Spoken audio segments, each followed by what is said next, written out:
Update చూస్తే DG Anjani కుమార్ను వెంటనే relieve చేయాలని కేంద్ర హోంశాఖ ఆదేశాలు జారీ చేసింది. ఏపీ కేడర్ ఐపీఎస్గా ఉన్న అంజనీ కుమార్తో పాటు అభిలాష బిస్తా, అభిషేక్ మహంతికు సైతం రిలీవ్ ఆర్డర్స్ వచ్చాయి. ప్రస్తుతం కరీంనగర్ సిపిగా మహంతి ఉండగా తెలంగాణ స్టేట్ పోలీస్ అకాడమీ డైరెక్టర్గా బిస్తా పనిచేస్తున్నారు. అయితే ఈ ముగ్గురిని ఏపీ కేడర్లో రిపోర్ట్ చేయాలని ఎంహెచ్ఏ ఆదేశించింది. కాగా రాష్ట్ర పునర్విభజన చట్టం ప్రకారం 5 ఐఏఎస్, 3 ఐపీఎస్లను ఏపీకి కేటాయించారు. అయితే వాళ్ళు తెలంగాణలోనే కొనసాగుతున్నారు. ఇటీవల కాలంలో ఐఏఎస్ అధికారులను ఏపీకి పంపారు.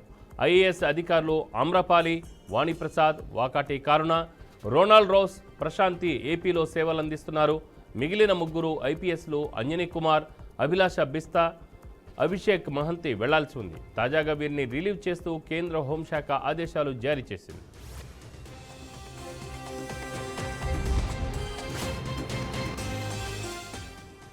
దీనిపై మరింత సమాచారం మా ప్రతినిధి శ్రీనివాస్ ఫోన్ లైన్లో అందిస్తారు. శ్రీనివాస్. రామారావు, ప్రధానంగా చూసుకుంటే 2014లో రాష్ట్ర విభజన జరిగిన సమయంలో ఐపీఎస్, ఐఏఎస్ అధికారులని కొంతమందిని అయితే అంటే ఏ కేడర్ వాళ్ళని ఆ కేడర్కు వెళ్ళమని చెప్పి పూర్తిగా ఆదేశాలు అయితే జారీ చేసిన పరిస్థితి. అంటే అప్పటి ఆర్డర్స్ ని తర్వాత వీళ్ళు కేటకు వెళ్ళడం కూడా జరిగింది. సరే, ప్రధానంగా ఈ రోజు సిచ్యువేషన్ చూసుకుంటే కనుక ప్రధానంగా కూడా నేషనల్ అంటే కేంద్ర హోంశాఖ అయితే పూర్తిగా తెలంగాణ కేడర్ లో ప్రస్తుతం ఇంకా పనిచేస్తూ ఉన్న అక్కడ డీజీ అంజన్ కుమార్, అదేవిధంగా అభిలాష్ బిస్తు, అభిషేక్ మహంతి, ఈ 3 కూడా. అంజన్ కుమార్ అయితే 1990 బ్యాచ్ కి చెందిన వ్యక్తి. అదే విధంగా చూసుకుంటే అభిలాష్ బిస్తు 1994 బ్యాచ్, అలాగే మహంతి 2011 బ్యాచ్. వీళ్ళ 3 కూడా ఇమీడియట్ గా కూడా ఏపీకి వెళ్లి రిపోర్ట్ చేయమని ఆదేశాలు అయితే జారీ చేశారు. అయితే గతం లాస్ట్ ఇయరే పూర్తిగా కూడా 5 ఐఏఎస్లు అక్కడి నుంచి తెలంగాణ నుంచి ఏపీకి వచ్చారు. ఇక్కడ నుంచి 4 ఐఏఎస్లు అటు వెళ్లారు. ప్రధానంగా చూసుకుంటే వాకాటి కరుణ, ప్రశాంతి, అమరాపాలి వంటి వారు తెలంగాణ నుంచి ఏపీ కేడర్కి వస్తే ఇక్కడ నుంచి సృజన, శివశంకర్ వంటి వారు అటు తెలంగాణకు కూడా వెళ్లారు.